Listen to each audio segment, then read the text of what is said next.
Ya. Selamat datang di Indonesia, Pak. Terima kasih. Saya sebagai perwakilan dari Indonesia Diaspora. Indonesia Diaspora. Ya. Nanti Pak bisa tahu Pak apa ada yang Bapak lakukan di Indonesia di luar Pak. Oke, terima kasih. Pertama-tama saya mau jelaskan dulu diaspora Indonesia itu apa, makanan apa ya. Jadi basically diaspora Indonesia itu semua orang Indonesia di luar Indonesia itu diaspora Indonesia. Baik yang masih pegang paspor hijau Indonesia maupun yang sudah tidak pegang paspor Indonesia seperti saya yang paspor Amerika adalah diaspora Indonesia. Jadi luas sekali Pak. Dan anak kami adalah diaspora Indonesia. Jadi 3. Itu yang pertama-tama kita ketahui. Berapa orang jumlahnya? Jumlahnya itu 6 juta orang. 6 juta orang diaspora Indonesia. Jadi cukup banyak.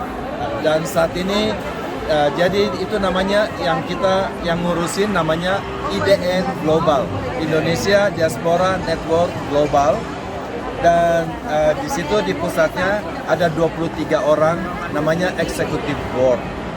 Saya termasuk salah satunya, Bapak Fabian Pascual adalah salah satunya. Jadi Pak Fabian Pascual mewakili kawanua seluruh dunia, sedangkan saya mewakili Amerika. Jadi ada juga yang mewakili Cina, Afrika, semua Eropa, Arab, semua ada. Kita perwakilannya 23 orang. Gitu. Nah, apa yang kami lakukan, ya, suaranya, ya, yang kami lakukan itu apa? Yang kami lakukan adalah Kami mencoba memperjuangkan dui kewarganegaraan. Ya, 2 kewarganegaraan karena itu banyak orang-orang Indonesia di luar negeri masih mau punya paspor Indonesia. Kenapa? Supaya mereka masih bisa punya properti di Indonesia. Otherwise tidak bisa punya properti di Indonesia, ya kan? Dan kalau mereka tua, mereka mau retire. Ya, itu yang kita urus. Yang kedua, kita mengurus jaringan orang Indonesia seluruh dunia gitu loh. Yang ketiga, begini biasanya dulu Departemen Luar Negeri, KJRI, KBRI, mereka hanya mengurusi namanya masyarakat Indonesia. Artinya apa? Artinya orang-orang yang masih punya paspor hijau, paspor Indonesia. Jadi waktu mereka sudah paspor Amerika, mereka bukan lagi warga Indonesia. Jadi akibatnya orang-orang bisnismen yang pengusaha-pengusaha besar yang sudah warga negara Amerika pada keluar.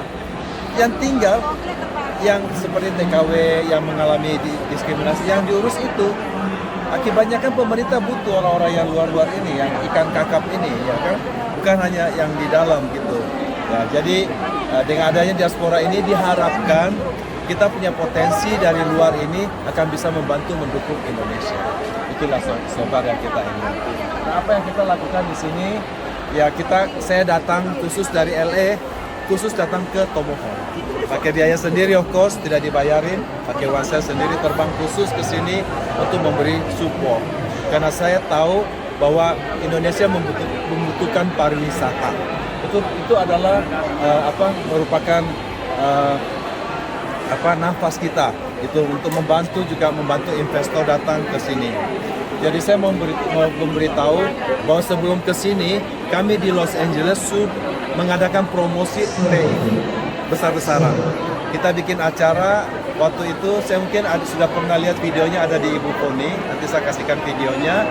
Mereka bikin bunga, terus mereka nyanyi, mereka memberikan seminar tentang Tomohon untuk menarik orang semua datang ke Tomohon. Itu yang kita lakukan.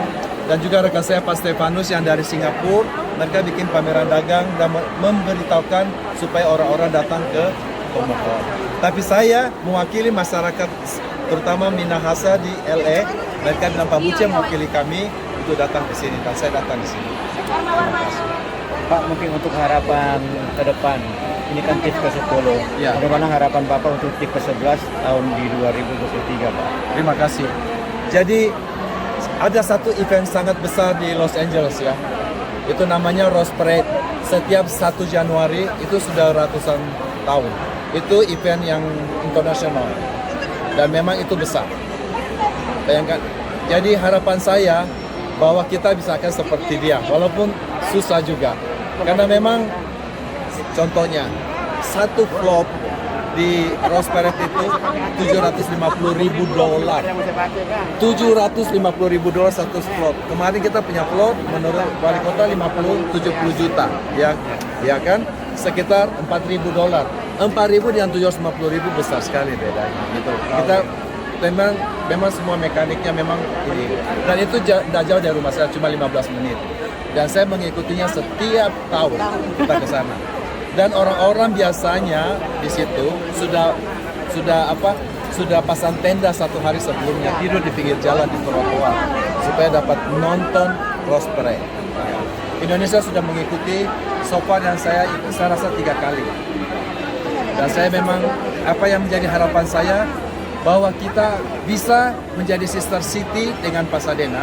Pemohon sekarang lagi diurus oleh Pak Pascual untuk bisa sister city dengan Pasadena, dan harapan saya kita akan bisa saling mensupport lah dengan itulah harapan saya. Terima kasih Pak Bucer. Terima kasih.